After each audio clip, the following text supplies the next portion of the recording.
Hari Om. Jai Shri Radhe Krishna. Srimad Bhagavad Gita, Chapter number 2, Shloka number 1.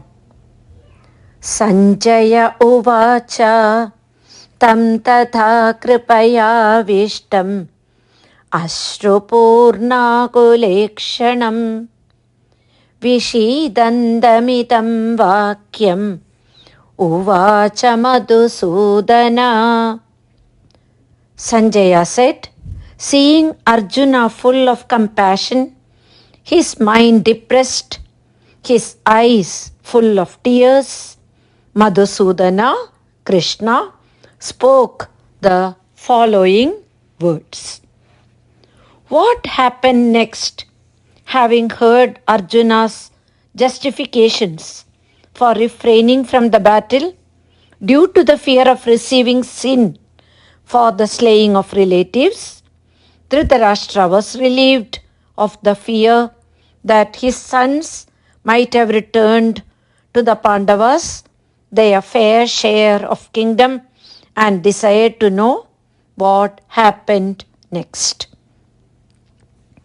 The second chapter starts with a brief reference to the sad mental condition of Arjuna. Sañjaya portrays the extent of the rupture in Arjuna's personality using 3 words: kṛpayāviṣṭam, overwhelmed with pity or compassion; aśru-pūrṇākulekṣaṇam, tears flowing; viṣīdantam, dejected. These 3 words denote the mental, physical and intellectual breakup of the personality in Arjuna. He was physically shattered, tears welled up in his eyes.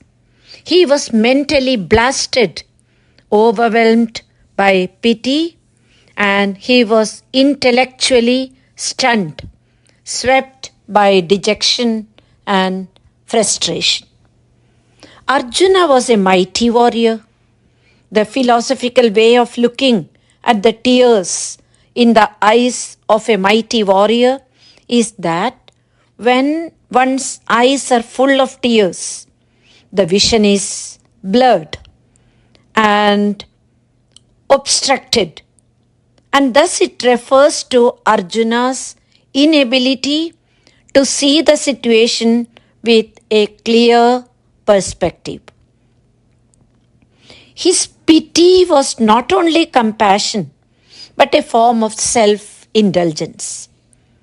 It is the shrinking of the nerves from an act which compels him to hurt his own people. Arjuna recoils from this task in a mood of self-pity. Material compassion, lamentation and tears are all signs of ignorance of the real self. Compassion for the eternal soul is self-realization. The root cause of our perpetual suffering across lifetimes is the ignorance of our true identity as eternal souls. The use of the word madhusūdanaḥ in this shloka to address the Lord is significant. This shows that Arjuna is seeking help from the Lord to destroy the demon of his ignorance and misunderstanding, just like the Lord destroyed demon Madhu. As a Kshatriya, it was Arjuna's duty to fight, and desisting from the battle was due to his ignorance. At times, life afflicts us with such profound sufferings that we feel broken, tearful, and blinded by confusion and dejection. How can we move ahead when our vision is thus blinded? By seeing with our ears. The Bhagavad Gita illustrates this principle vividly. Arjuna now turns to Bhagavan Sri Krishna for guidance and hear Gita's message of immortal love. Hari Om. Jai Shri Radhe Krishna.